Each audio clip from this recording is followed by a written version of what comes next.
Viewing Week 11 in college football here at SBR Forum Videos. I'm Peter Loshak, and I'm very happy to welcome a brand new guest to our football previews, Joe Duffy from OffshoreInsiders.com. Joe Duffy from OffshoreInsiders.com. Thanks so much for joining us.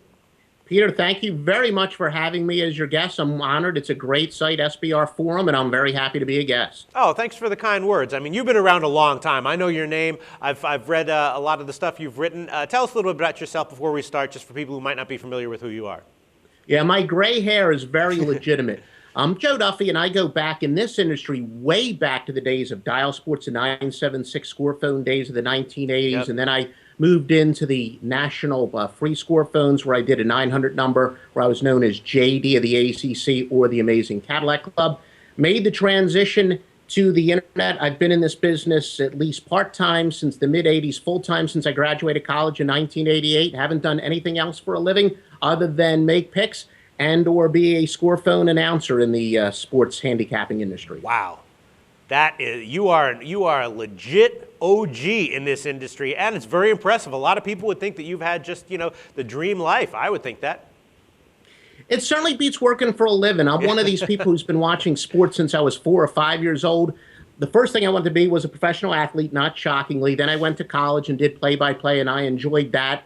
That might have been my absolute second choice, but being a sports handicapper, what a fantastic life it has been. I can't deny that. Yep, absolutely. Well, to keep it going, you got to keep picking winners every week and every year because, great. You were 70% against the spread 2 years ago. We don't give a flying fuck. We need winners this week. So let's see what you can do for us, okay? You got it. You got it. All right. The first game that you are going to give an opinion on, Texas A&M at Alabama. Tough game. Alabama is a 14-point home favorite, and the total is 56.5. Now, I'm looking at this game. I admit I bet this pretty heavily on the opening line. Not on the side. I bet the under at 56 and 57. Texas A&M, they've got a very explosive offense, but they do tend to go under when they're facing the top SEC defenses, as they did against Florida and LSU. Alabama, their offense is okay. It stumbled a little bit. They had kind of an off defensive game last week against LSU, so I'm thinking they're going to step it up defensively here. I'm thinking, 57, that's a good bet on the under. What do you think? I would probably agree with the under. More so, I was looking at the side here. Mm-hmm. Obviously, it's not the greatest spot for Texas A&M. They're playing their third straight road game, and when they're playing at Alabama, that's tough. But remember that the Crimson Tide, they're off of arguably their toughest game of the year, the most emotional game of the year against LSU. Most importantly is Texas A&M. They've played the good teams respectively, I should say, and respectively, too. They played Florida pretty close.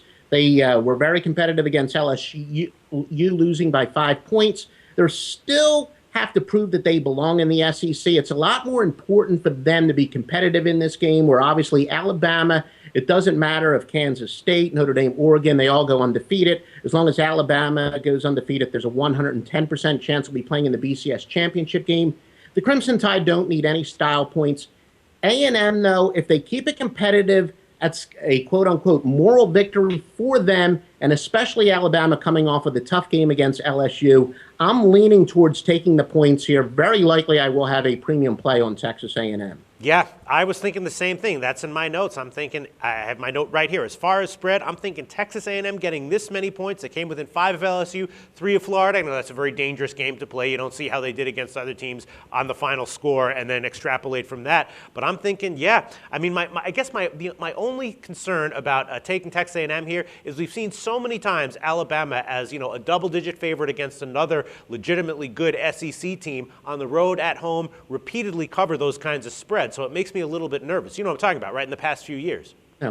Well, one of the articles that you may have read that I wrote was It is good to pick bad. Obviously, it's what I like to call the mental juice. You bet against Alabama and you lose. You got to realize it's still not going to cost you any more than it would be if you were betting against a mediocre team. You never want to get too confident betting against Alabama, taking the points.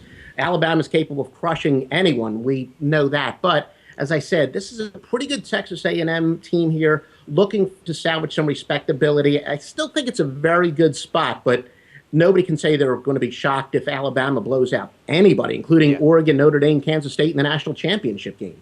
Well, makes a lot of sense to me, Joe Duffy. My lean is on Texas A&M as well. Much stronger lean, though, on the under. Thanks so much.